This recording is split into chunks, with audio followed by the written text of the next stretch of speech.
So I record this meeting. Okay, good morning and good evening, everybody. We are now connected from Sapienza University of Rome. Okay, they are joking.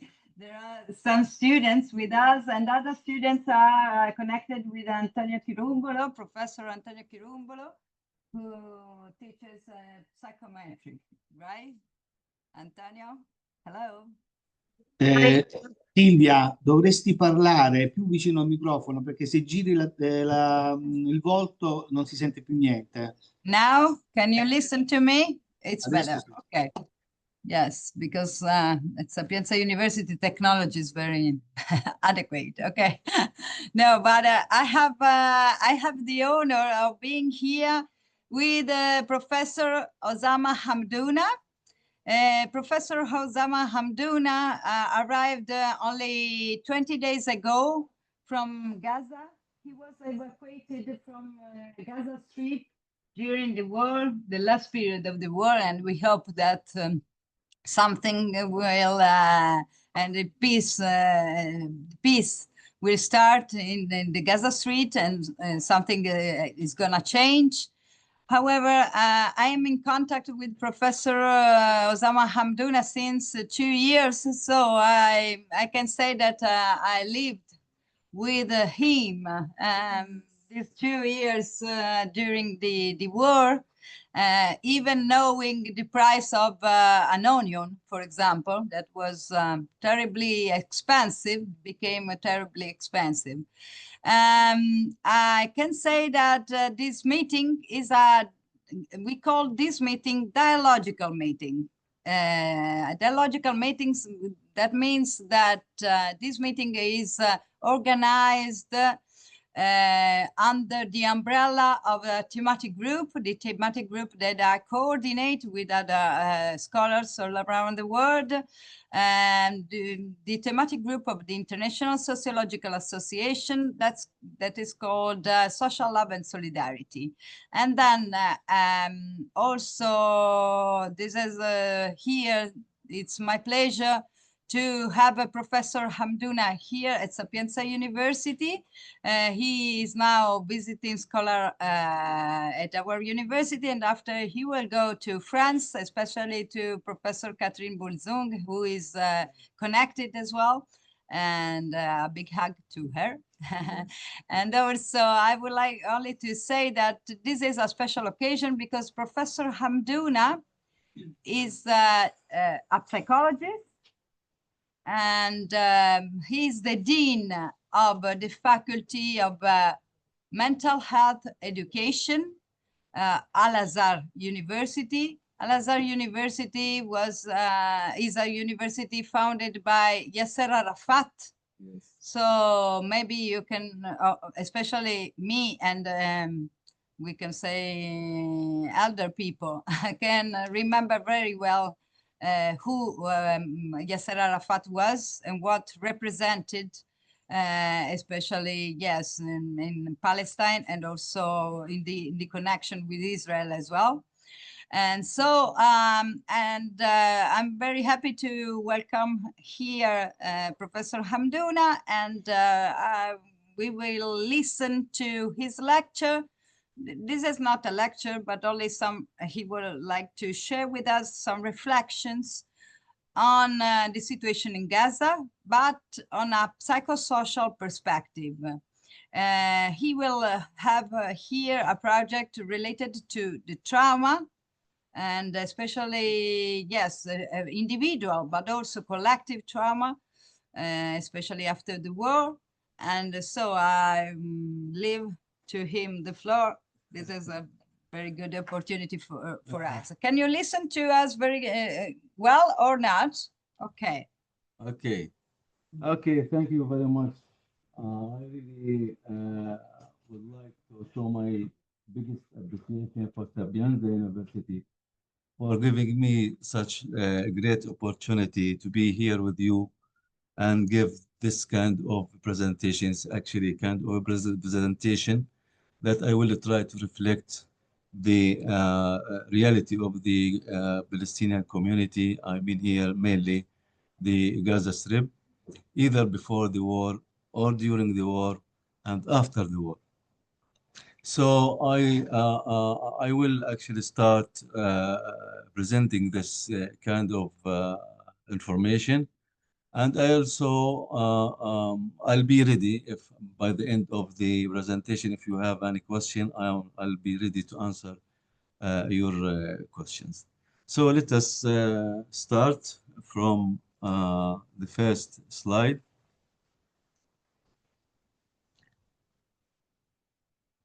Here, in this presentation, as you see here, the major title is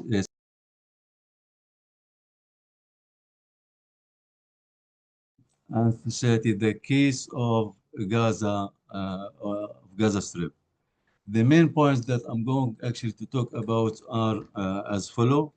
First, Gaza demography and social features. I think understanding the demography and social features of the Gaza Strip is very important to know in depth the real nature of the Palestinian community, mainly the Gaza Strip.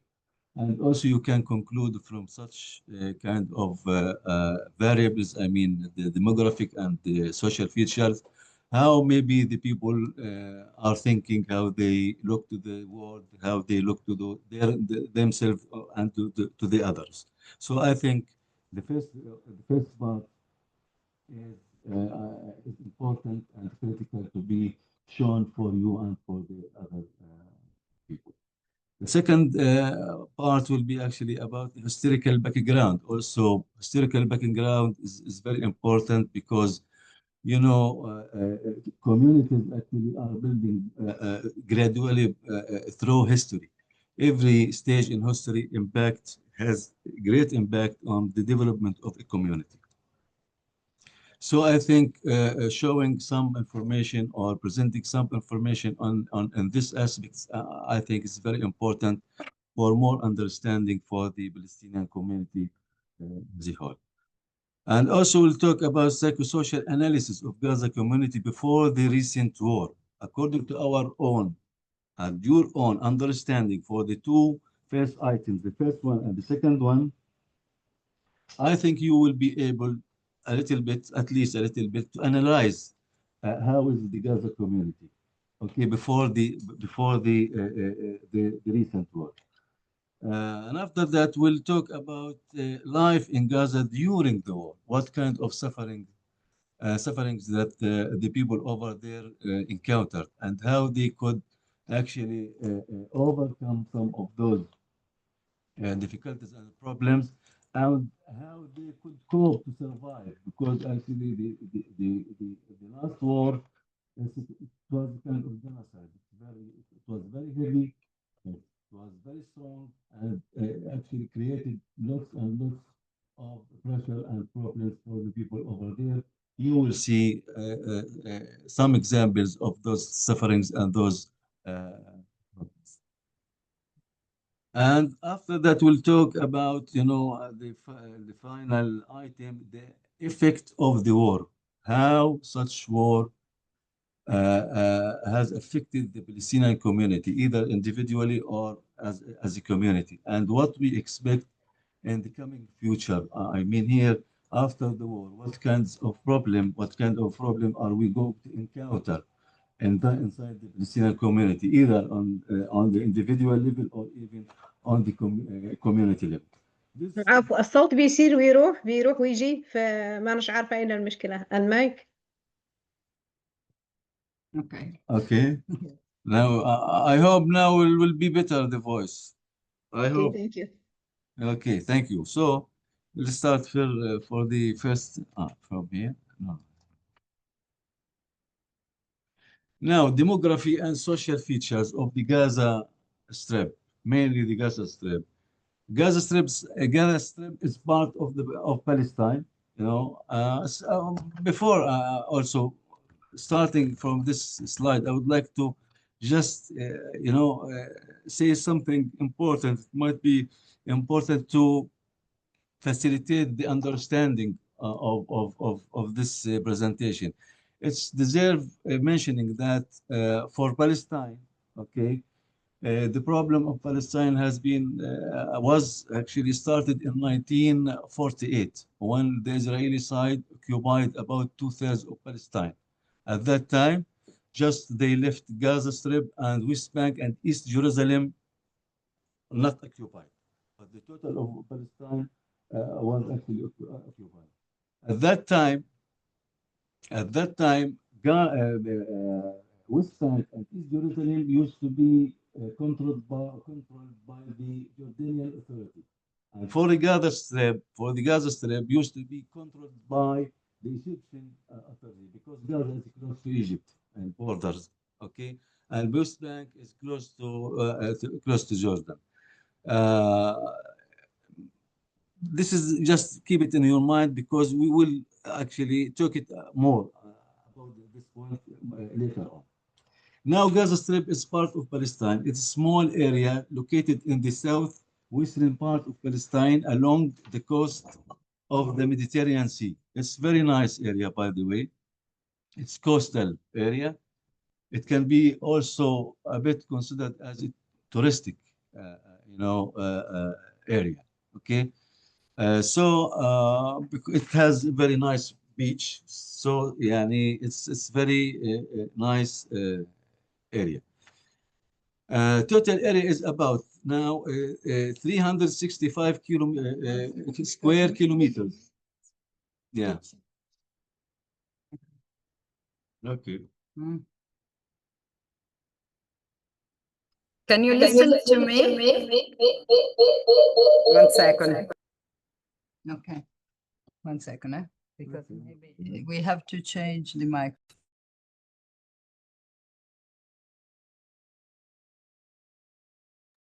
Let's try.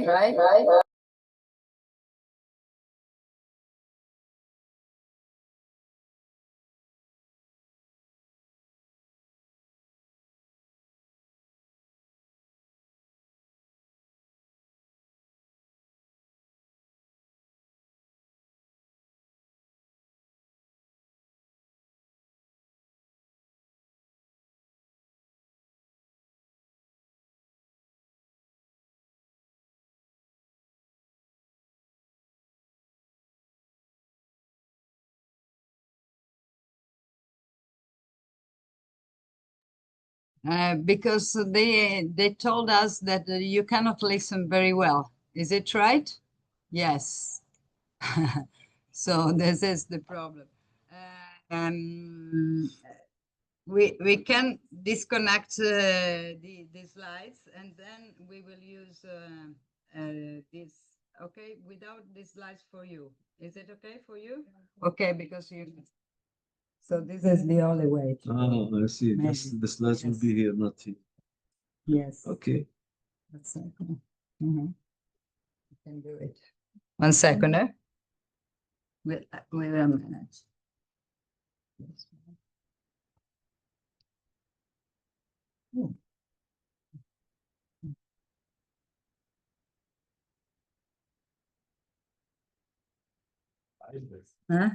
Sì, questo è un pochino il problema. Un secondo perché proviamo a cambiare microfono, ok? Però non vedranno le slide degli altri. Magari vi potete collegare allo Zoom per vederle, ok? Un secondo solo, eh? Allora, mettiamo in...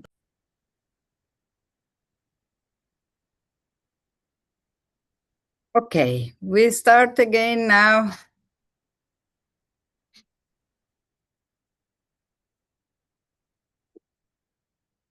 Can you see the slides? Okay. Okay, let's talk again about the demography and social features. Yes, start again. Okay. Yes. Sorry. Restart. Restart, as the life is. Yeah. So I was saying that knowing and understanding the demography and social features of the Gaza Strip is very important if we need to understand in depth the life and people over there in the Gaza Strip. So this is why actually I made a separate slide that talks about this matter. As I mentioned, first one, Gaza Strip is part of Palestine. It is small area located in southwestern part of Palestine, along the coast of Mediterranean Sea. As I said, it's coastal area. It can be considered to some extent as touristic one. It has a nice beach. For these reasons, it can be considered as a touristic area to some extent. Total area of the Gaza Strip is about 365 square kilometers. It's very, small area. It's not that big one. Now just try to compare. When I talk about total population of the Gaza Strip, about 2.2 million people, living in such very narrow area, very limited area. Okay. To give an idea to the students, Yeah. maybe can you give an idea? It's, for example, long as from Rome to Fiumicino Airport. Yeah, this is Gaza Strip. So Gaza Strip can be considered one of the most crowded areas all over the world. It's not easy matter. Around 65 to 70% are under 25 years old. I mean the people, the age of people. This category, the people who are about 25 years old and less, they constitute about 65 to 70% of the total population. So just try to think now about what are the implications of this thing. It's very important. This means that this will make a kind, because of this point, lots of problem are going to be emerged in the coming future. Poverty rates are among the highest globally. It can be considered as poor area because it doesn't have, Gaza Strip doesn't have any natural resources. For example, petrol, gas, so it doesn't have any resources. Most families are large and extended. This is one feature of the social fabric of the Gaza Strip.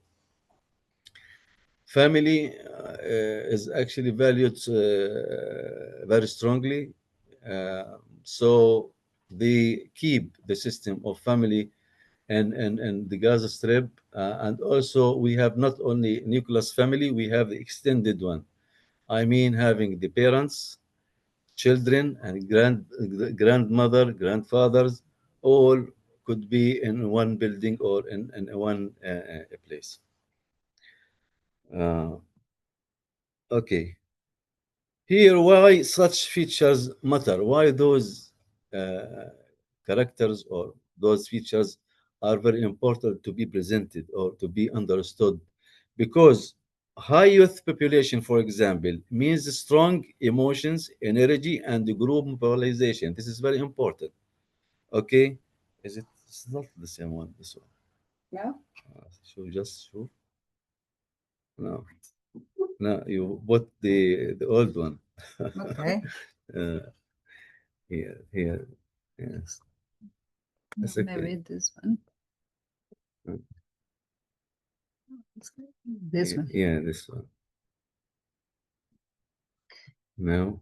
Yeah, most families are large extent. Now this one. Yeah, okay. Okay. Uh,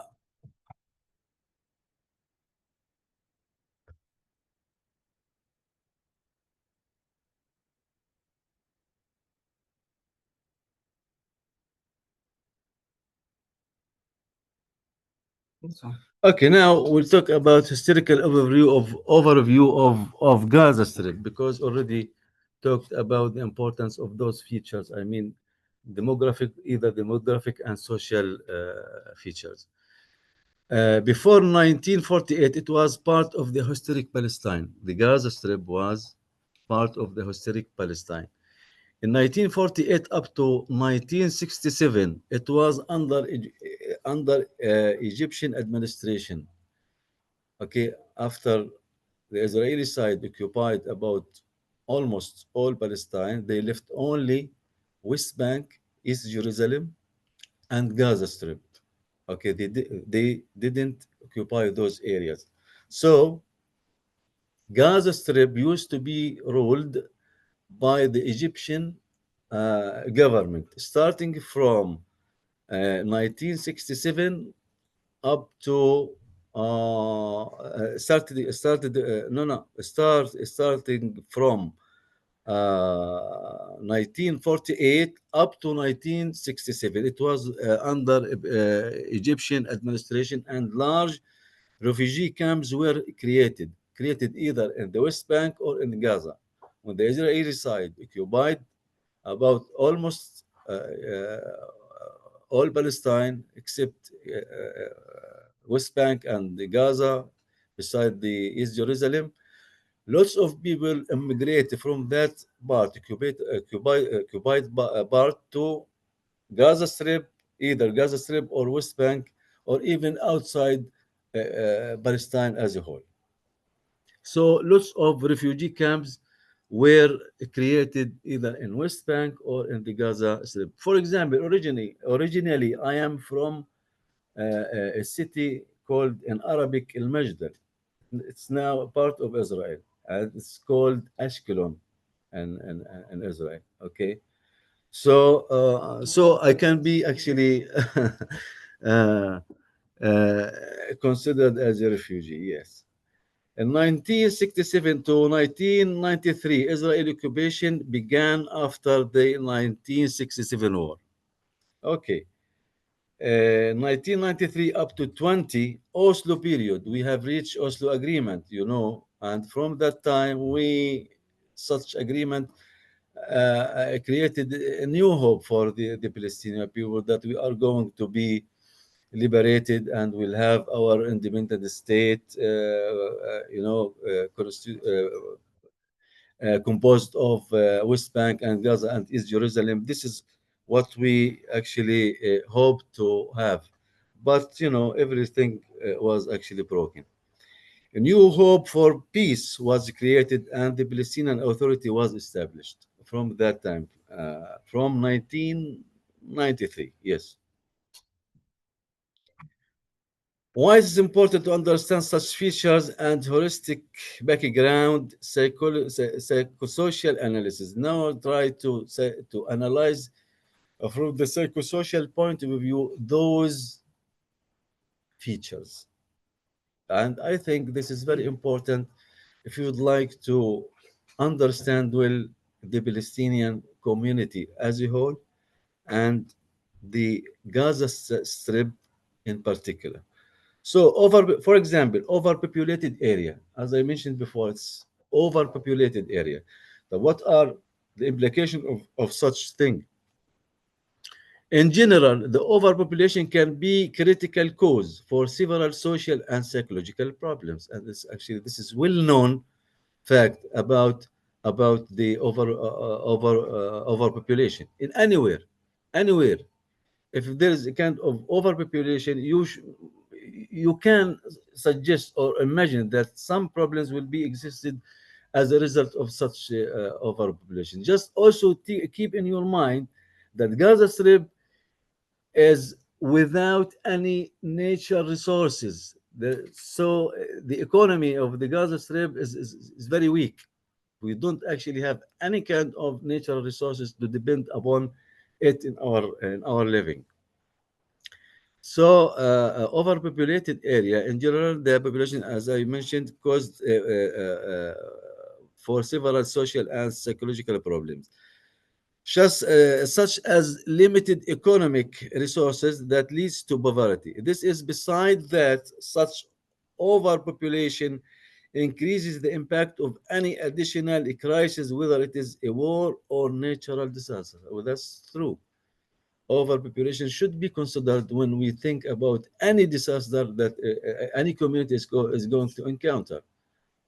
So just make a kind of comparison between two communities. One is not populated, another one, the second is populated. So you will realize the difference in this case.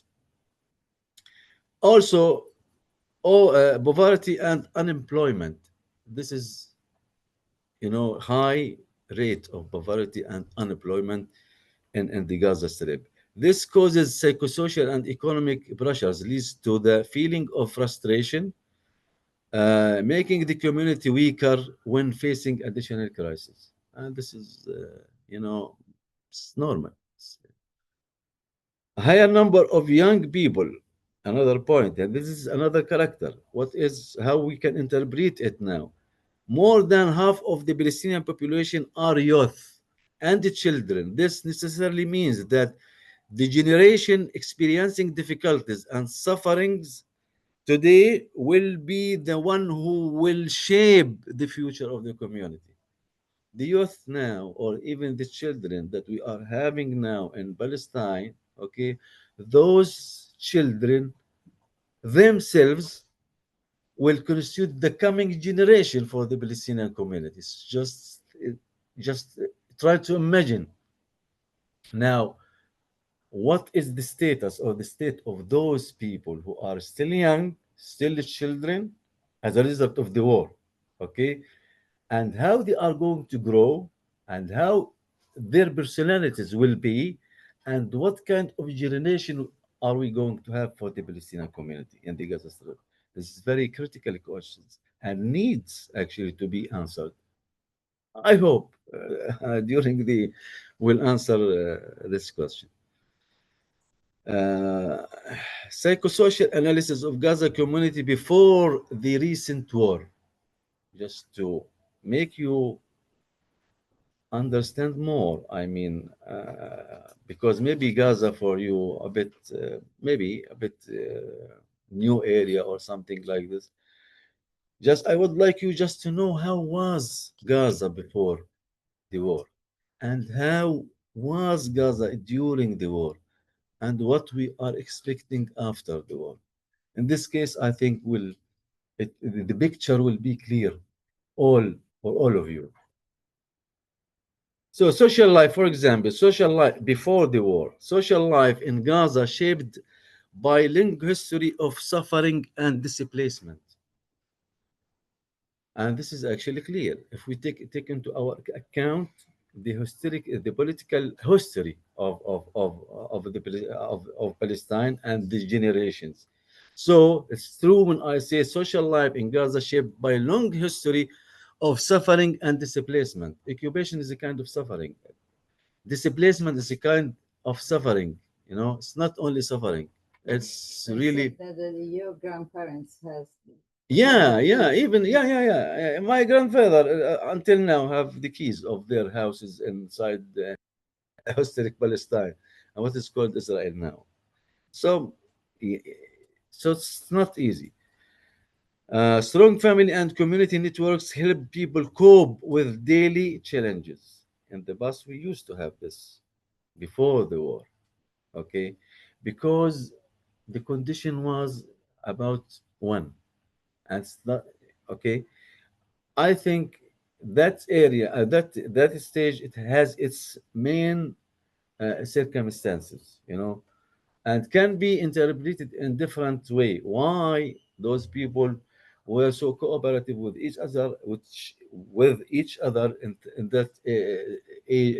that stage of history of Palestine. We'll talk about it later on. Tradition and customs often stronger than formal laws in resolving problems. Maybe it's a bit strange for you.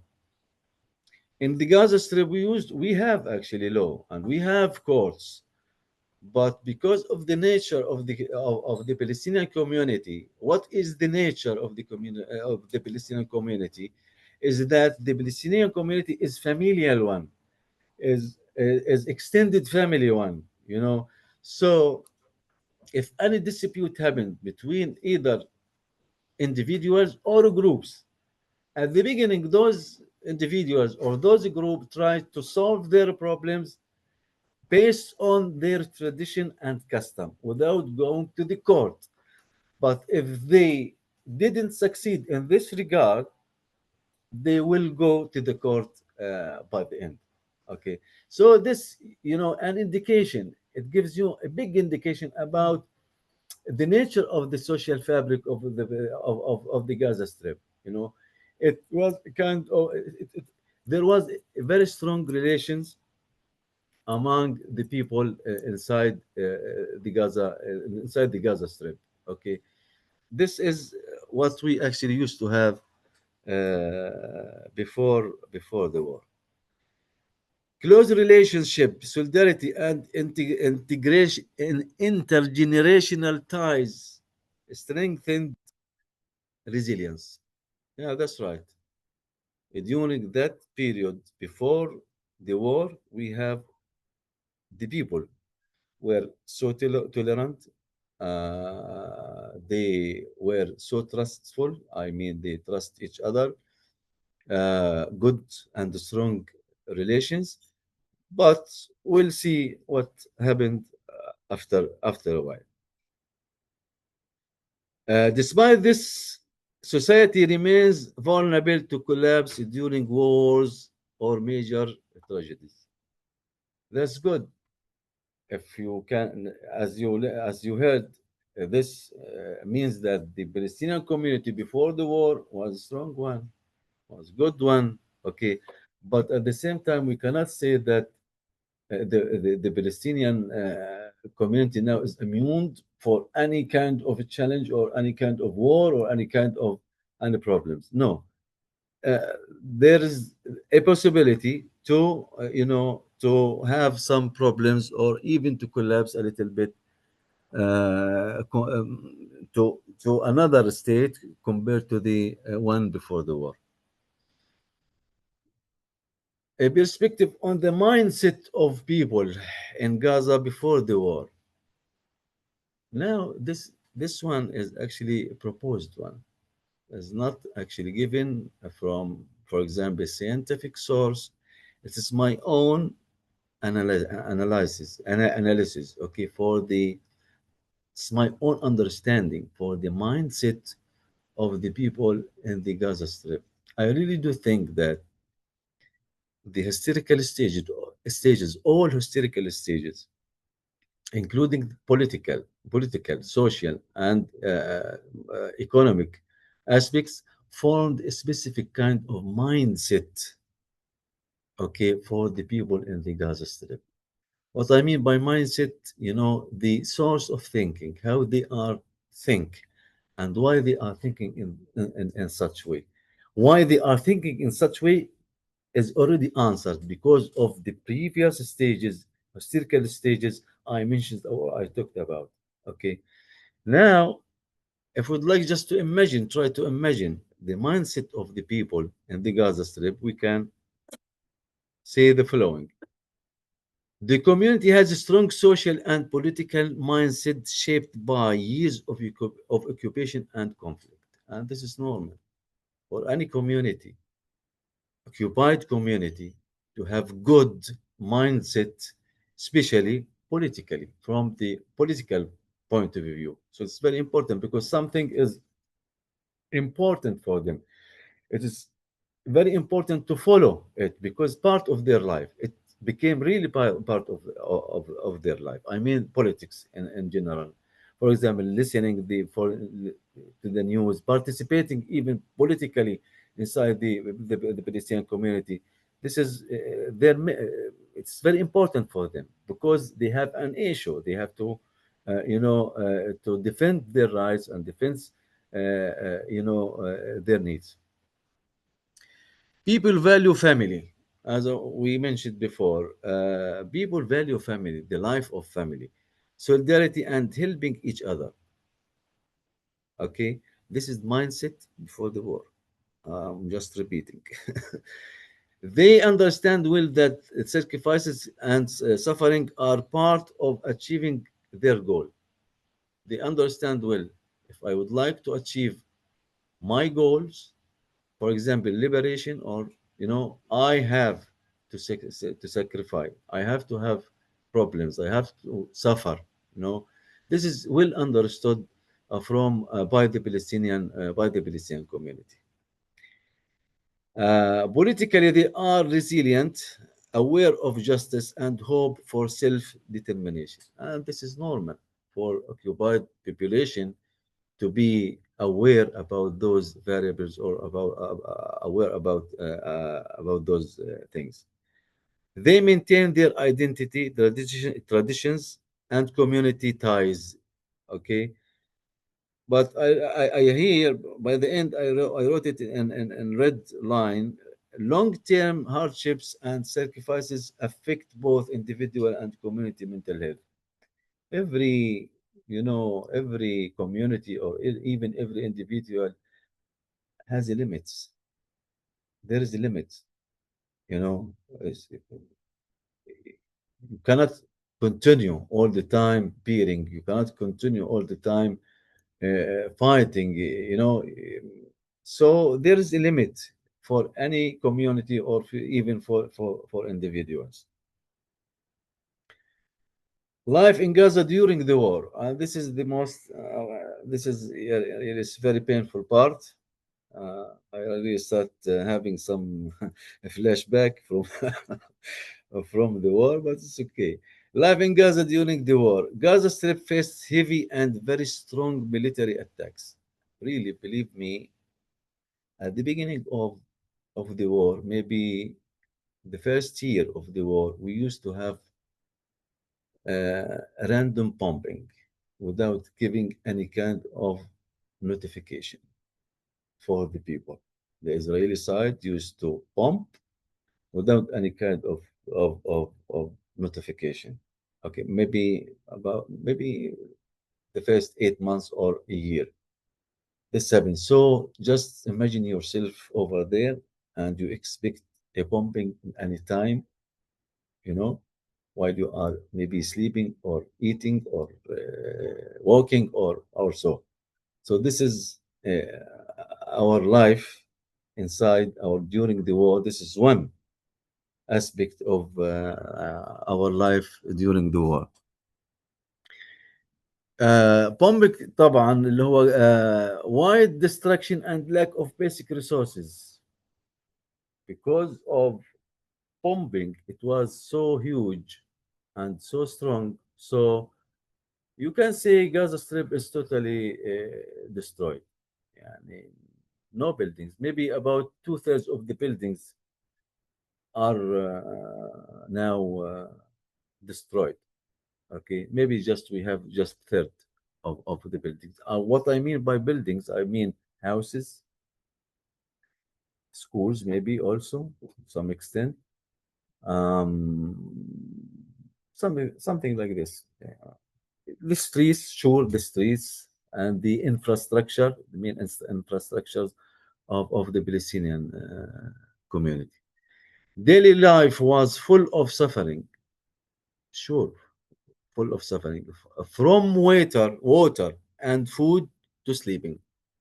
If I want to get some water to drink, it's a kind of suffering. If I want to get some food to eat, or even to give for my family members, it's a kind of suffering. Even if I want to sleep, it was a kind of suffering. Why? Because sleeping is not stable actually, because I expect anything to happen in any time or in any moment. So I have to be, as a father also, I have to be aware, okay, maybe most of the time, just to do my best if something happened. So just imagine it. It's kind of really very extensive suffering. Every step caused psychological, social, and physical extensive pain. Everything in our life used to be a kind of extensive pain. Now, the first one is displacement and shelters. During the war, we had to displace from our houses or our area several times. For me, for example, I had to displaced about 7 times in that very closed area, very limited distance area, Gaza Strip, which is 365 kilometers only. I had to displace 7 times. Some other people had to displace about 25 times. And just imagine every trip of displacement is a kind of pain, as a kind of suffering, real suffering, because you need to, for example, to take your stuff with you, but you cannot take all your stuff because there's no transportation. You cannot take everything. You just take the most important thing for you and for you to be survived only until you reach the second area and start a new, a new life, new suffering life. It's not a normal life. So 25, just imagine it, 25. And some people cannot, some people, by the way, there are some people could not displace. They want to displace, to displace, but they didn't. Why? Because they don't actually had the money to displace, because they cannot get their stuff with them if they want to displace, and if they didn't take their stuff with them, they would not be able to find another in the second area that he is going to. So it's really painful thing. Displacement was another war, civilian war. It was really war in the real sense of war. The most painful part for the people, in the Gaza Strip was this one. Not only, yes, I fully aware and understand well, bombing is the most dangerous one, but at the same time, how the people manage. Okay, it's not, it's also very important issue. So displacement was one of the most painful thing for the people. I'm really saying this because I experienced it 7 times. So how the people who experience this about 25 times, not also, not only the displacement itself, also living in crowded tents. Most people who displaced from their houses had to live in tents, or shared maybe areas or houses, like me, for example. I lived in tent sometimes, and some other times I lived in shared houses with some people I do not really know, but I had to, because no another, and there's no options. I have to, I must, I ought to live like this. So living crowded tents, or oh yes, schools also. The schools that used to be for education, the people who cannot afford tents or cannot find a place in a tent, they used to go to schools, okay, to live in, schools to live in. So some people were living in tents, some other were living in schools, public schools, and some other with shared houses, like me. I experienced two of those. The first one is the tent, living in a tent for a while. It wasn't so long, by the way, just to be frank, and shared house. And it's a bit also difficult. Privacy is very important for everyone. Shared house means no privacy. Even tent does not means also no privacy. So this is beside some other problems I'm going actually to talk about. Water and bathrooms. It was really very complicated problem to get water, either for drinking or washing. For drinking or washing. And also the bathroom. For those people who used to live in tents, if one of them want to go to the bathroom, he or she must stand on a line, and he or she may wait up to 2 or 3 hours to reach his turn to enter the bathroom. Just imagine this thing. It's complicated situation, complicated problem. Waiting 2 hours to enter the bathroom. Yeah, this is the reality. This is what was happening over there in the Gaza Strip. It's not easy. Waiting in line, it's already written. Inability to maintain personal or children hygiene. If there is a kind of a problem getting the water for drinking and washing, so it's this thing was a bit hard for children.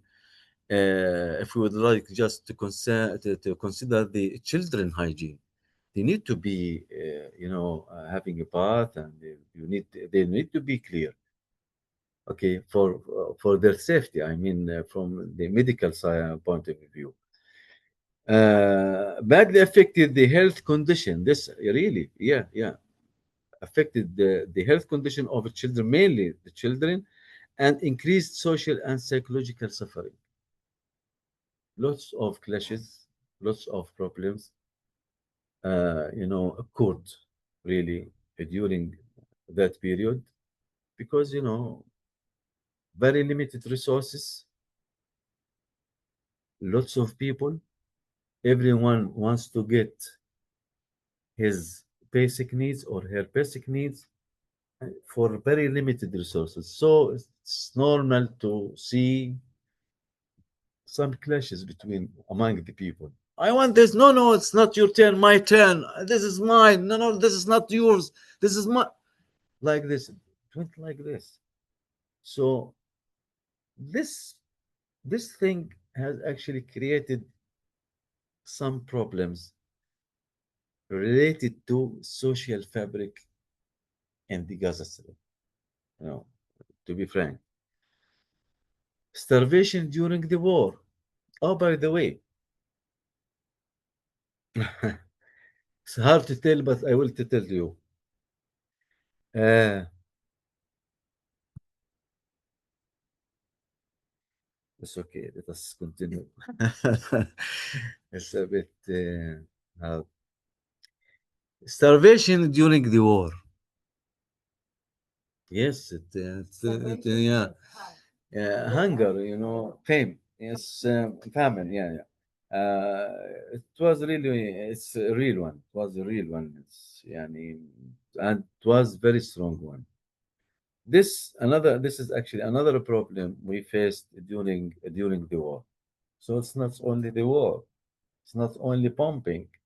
Beside losing safety, we used to think about some other issues. So just try imagine yourself in such situation. I really do not really hope one of you just experience this. I don't really want any of you to experience this because it's so painful.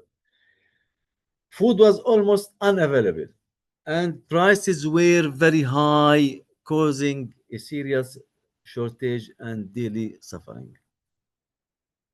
Food was not available. For example, if you think to eat, oh, today I'd like to eat meat, or I'd like to eat chicken, or I want to eat eggs, or something. No, no, no, no, no. Just close the book. No, there are specific things you have to eat it. No, and it's very limited types and also very limited amounts. This is why the prices used to be too high. This is another problem. Lots of people were starving, really were starving.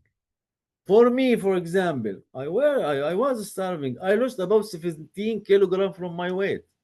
It's not my normal weight. I used to be 76. Now I'm about 63 or 64, 60, 63, something like some like this. Anyway, so it was really big and really strong starvation over there in Gaza. Children suffered from malnutrition, and this is normal. You know, children need good food to grow normally. You know, and this is well known fact. But at that time, under the starving or during the starving, most children malnutrition.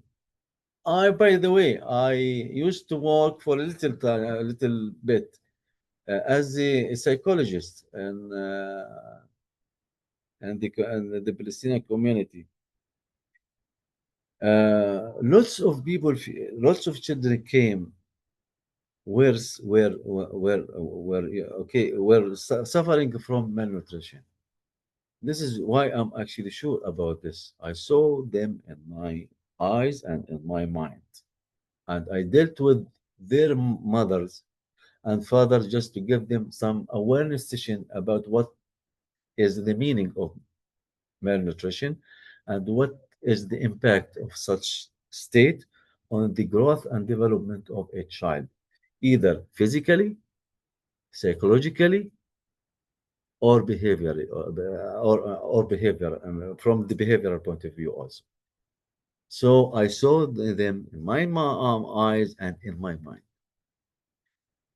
Long lines and limited aids made daily life harder. Yes, we used to have some assistance from outside, but those assistance was so limited. So you know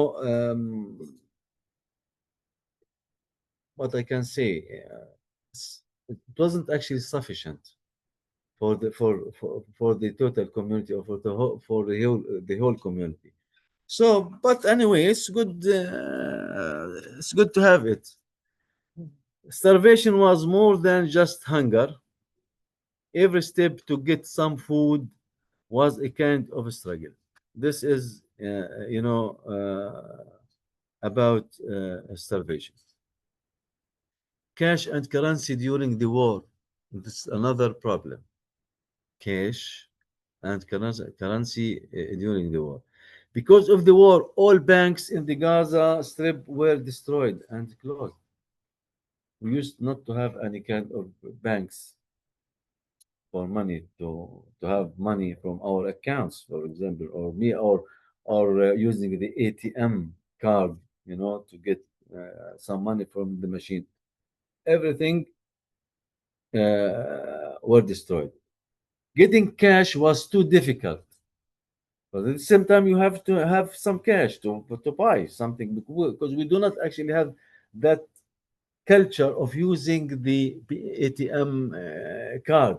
We used to, to use the cash in our economic dealings, or if I would like to buy anything. So getting cash was too difficult. So this made the buying process harder.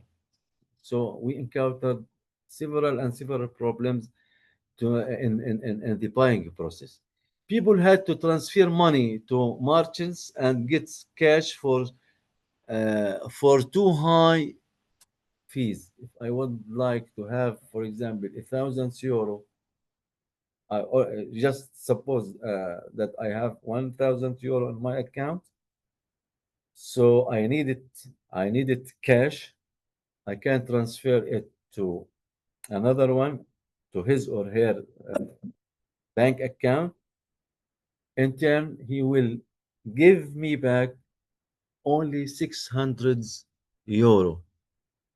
not the thousands or the thousands.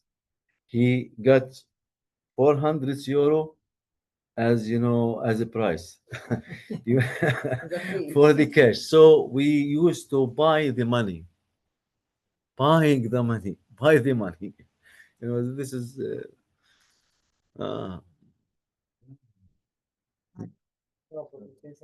yeah. Electricity and education. We don't actually have any kind of electricity all the time.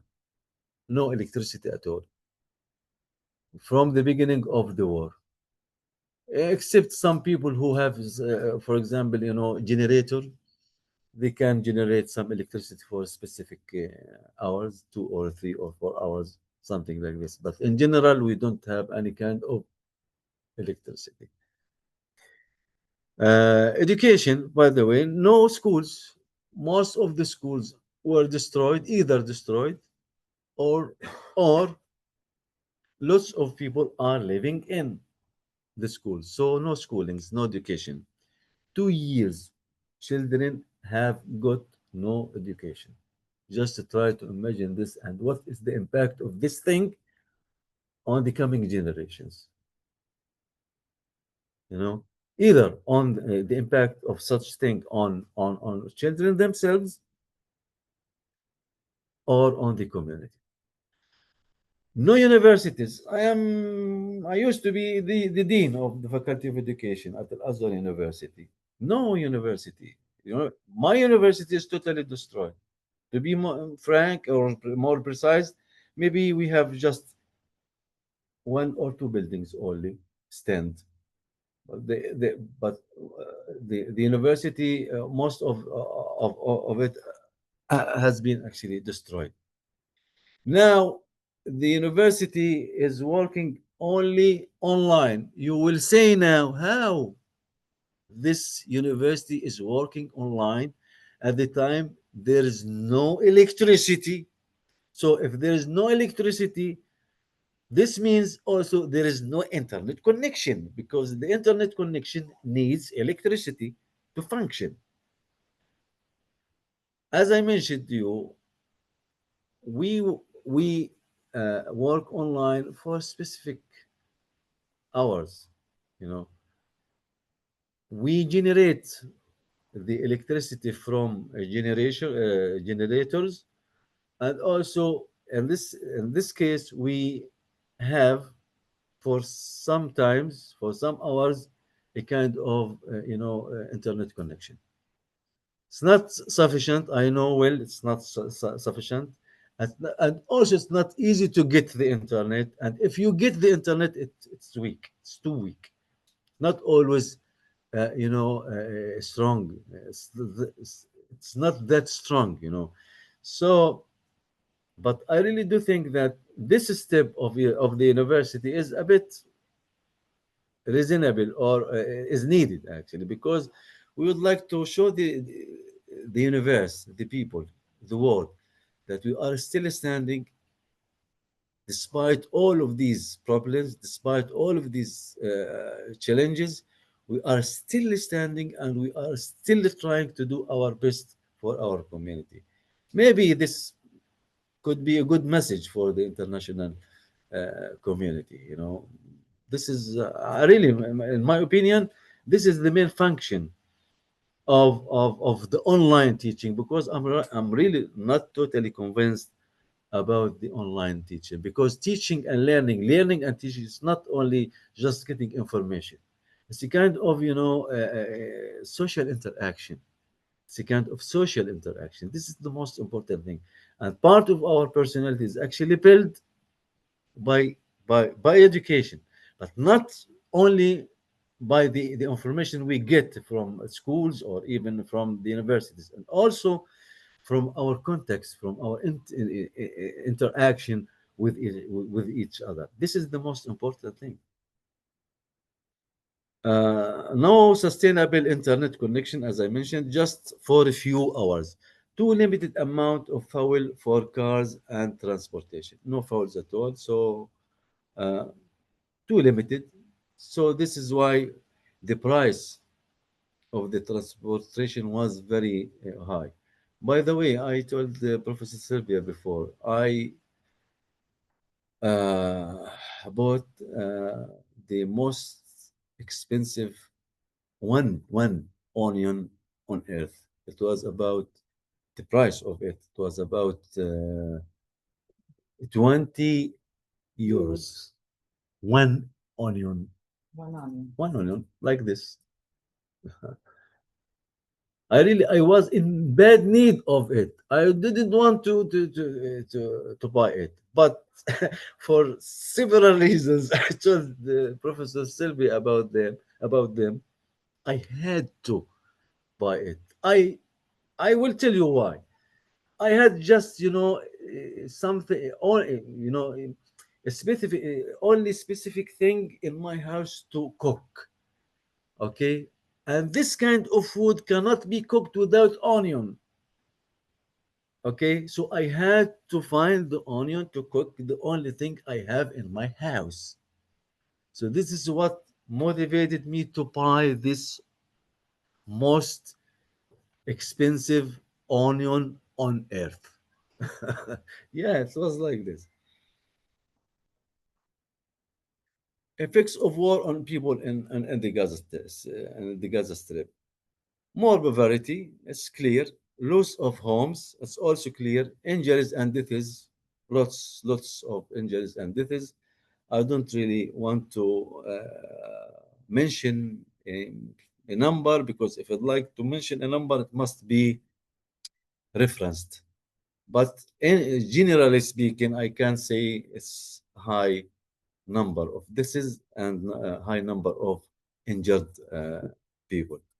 Broken services, no services at all in the Gaza Strip. Schools, no schools. Hospitals, roads, electricity, all of these are actually uh, damaged. Disturbed education, no education, as I mentioned, no schools. Also for the universities, partially working, and it's not so effective. In my opinion, it's not so effective, really. Family and community problems. Yes, this situation during the war created several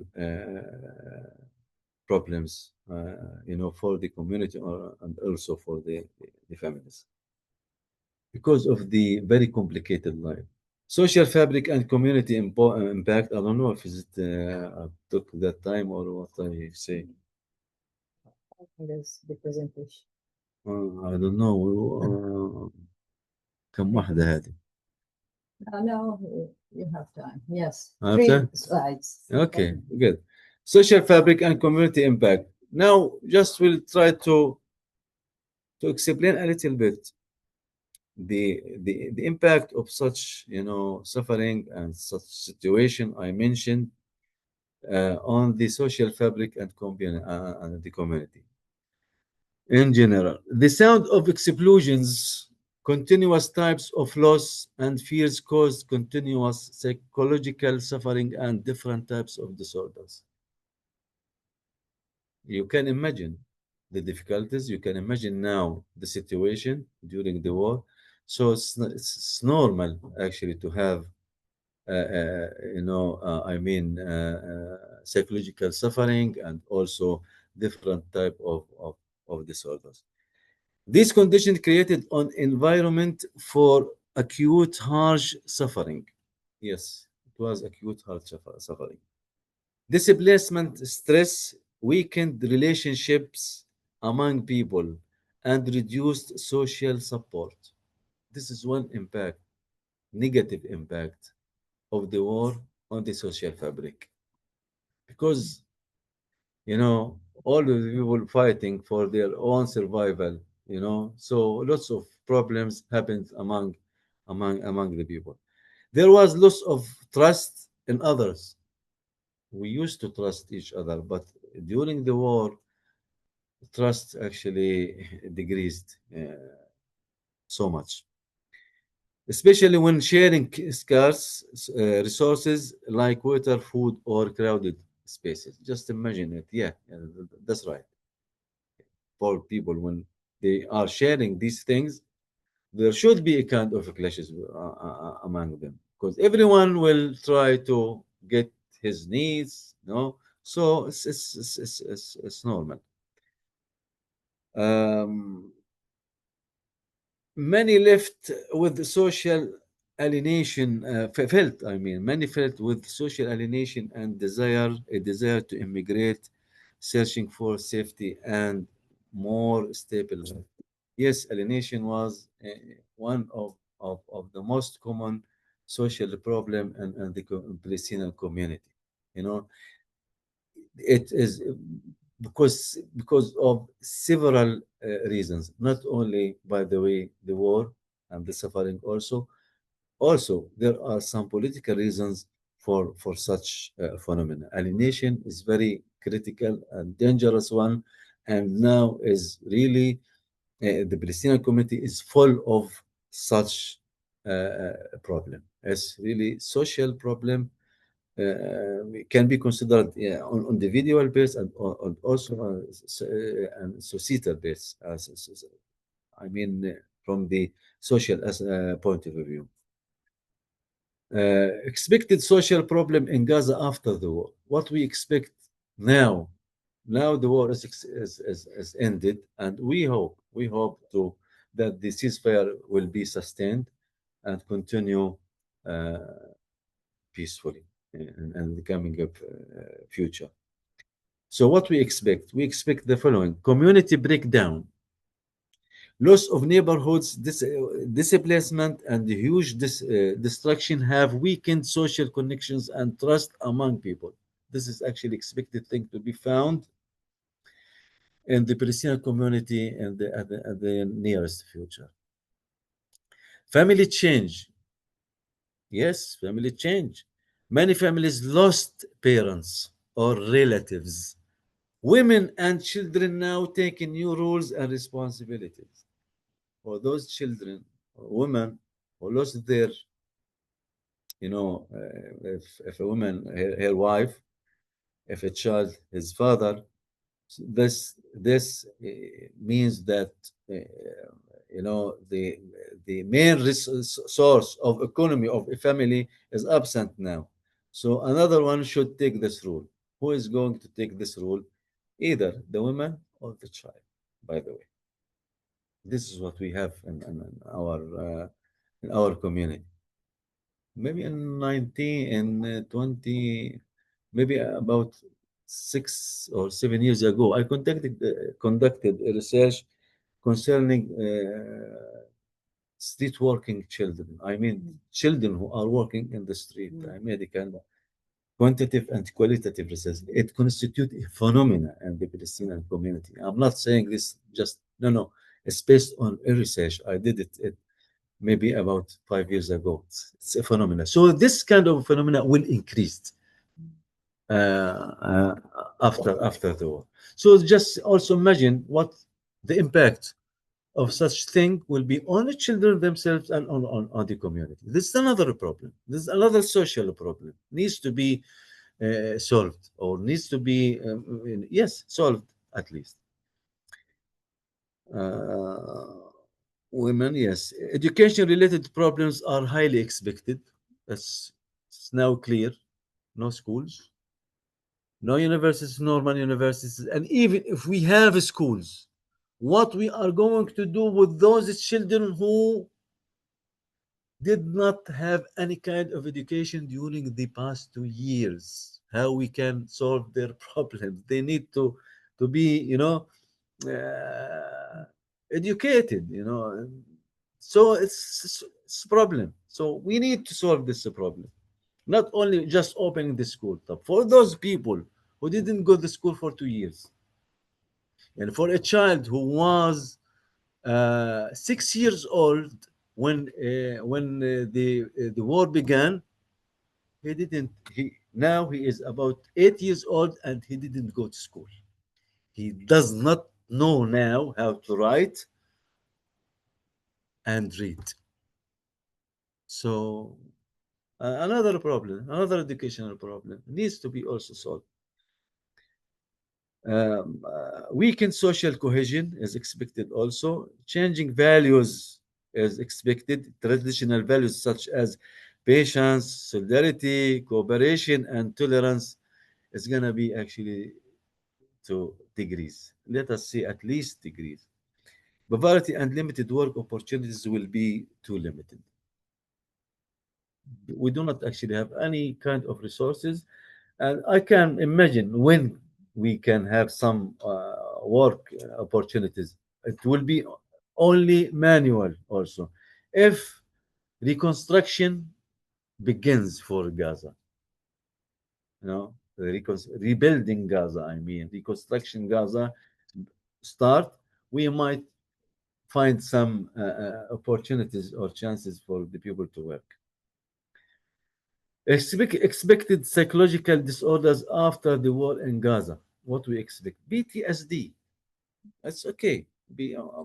I have a personal position concerning the PTSD, but does not mean that PTSD is not existed in the Palestinian community. It's totally existed by all its forms. I mean, individual trauma, collective trauma, complex trauma, all types of traumas are actually existed and the Gaza Strip. Depression and anxiety. But I really do think that now I totally convinced that the most common one would be depression and anxiety. Why? During the war, the people didn't have the opportunity to think about their loss, about, anything. They just were thinking about how to survive. That's it. Okay. After the war, they will start thinking about their loss. Okay. If we think about depression, the main reasons for depression is the past. Okay. This is what I'm saying, that depression will be a major disorder and in the Palestinian community and the nearest future. And also an anxiety, because the main reasons of an anxiety, or the main reason of an anxiety, is that thinking in the future very extensively. Most of the people in the Gaza Strip will be thinking about their futures, about their future. Yes. So this is why depression, I really do think depression and anxiety will be the most common disorders in the Palestinian community beside the PTSD. Sleep problems will be common, mainly among children. Children reactions, there will be reactions from children, includes but not limited to panic attacks and fears, aggressive behavior, learning difficulties, besides some other behavioral problems. Six, and finally, community fatigue and hopelessness. This will be my my coming research will start from the sixth one. I talked with Professor Serpieko. Thank you very much. And if you have any question, I'm actually ready to answer. And really, I'm so thankful for your listening and for your kind understanding. Thank you very much.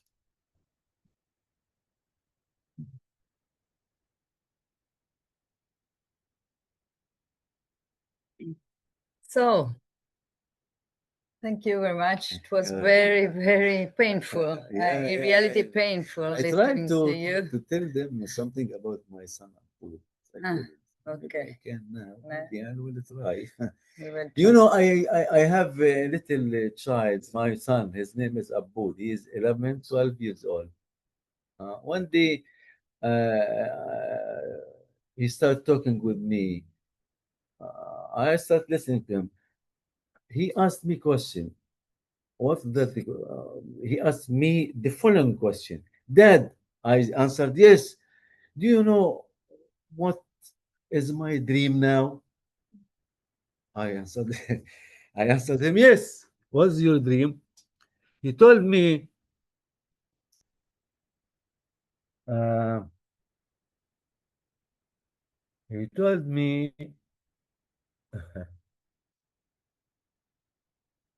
I really dream for a hot shower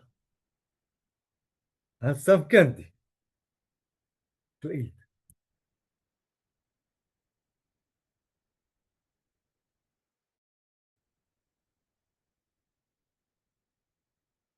Sure, have some candy to eat. This is the dream of a child 12-year-old. Just imagine and measure it for some other, children in the Palestinian community. It's really one every time. I remember it's actually killing me. What is that? Is this a dream? Just having a hot shower and eating some sweets. Yeah, this is.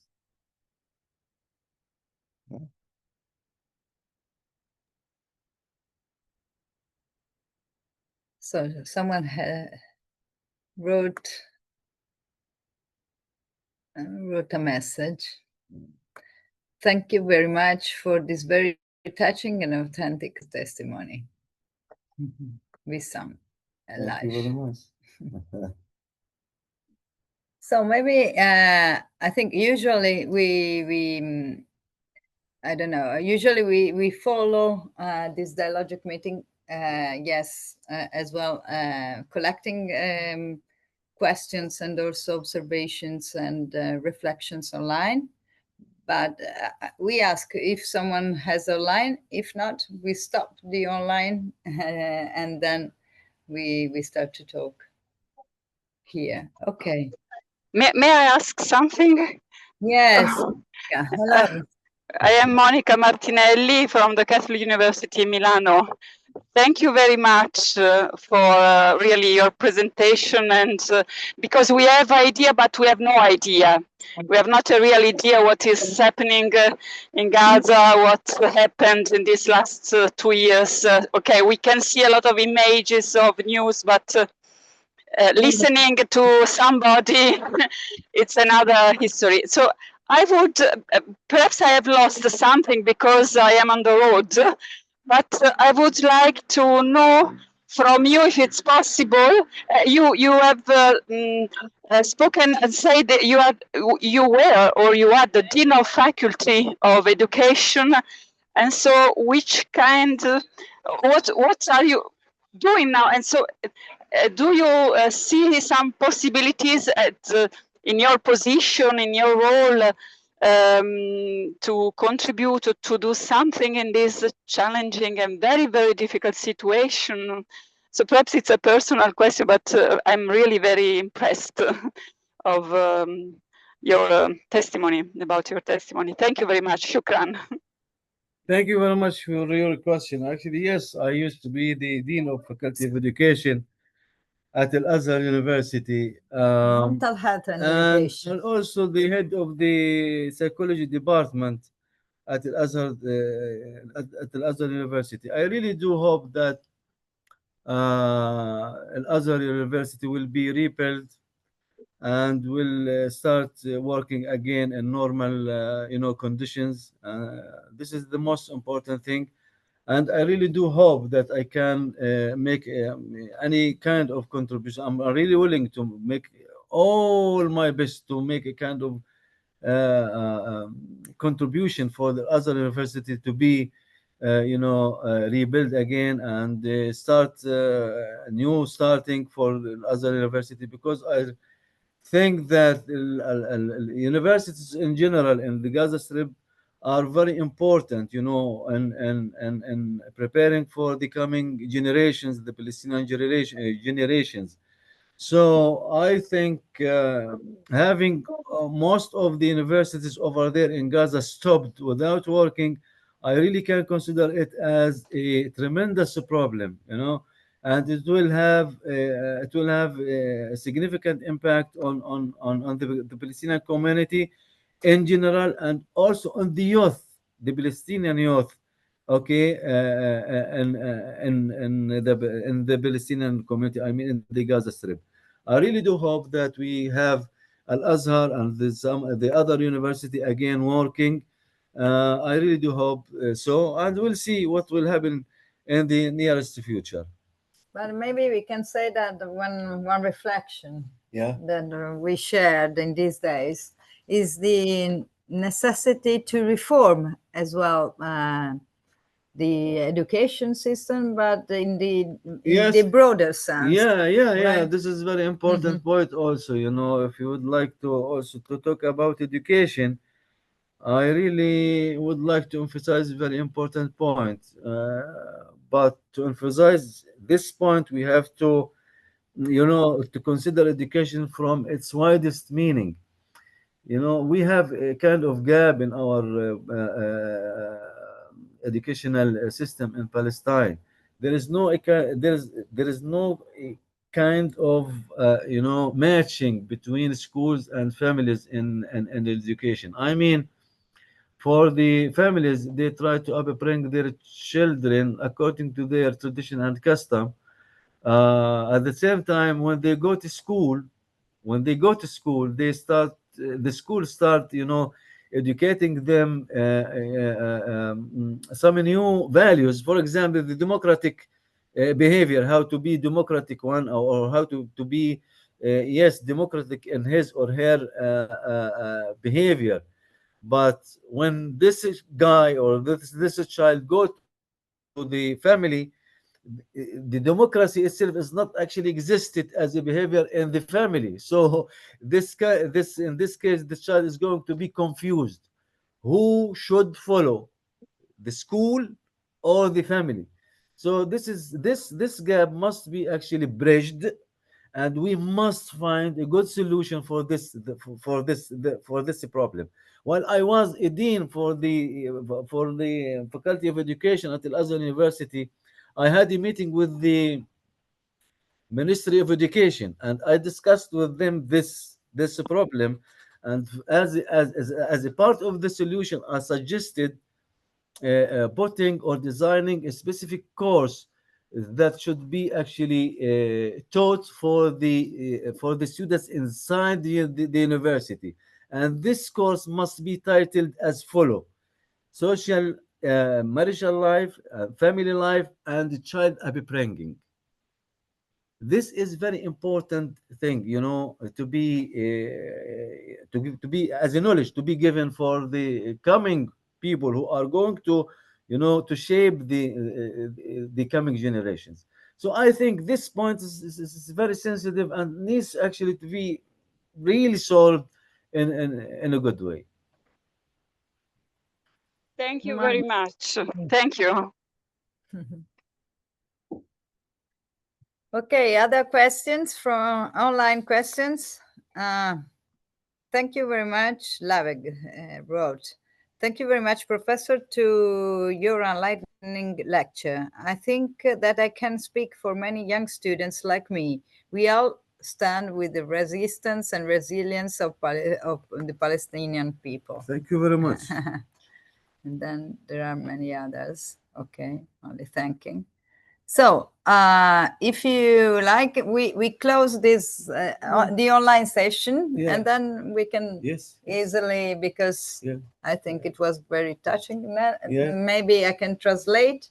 So okay, thank you very much to Professor Hamdouna. Thanks so much to anyone. Thanks a lot. Ciao, Monica. Bye. Thank you. Bye. Bye. Thank you. Bye. Thank you. Bye. Thank you. Thanks.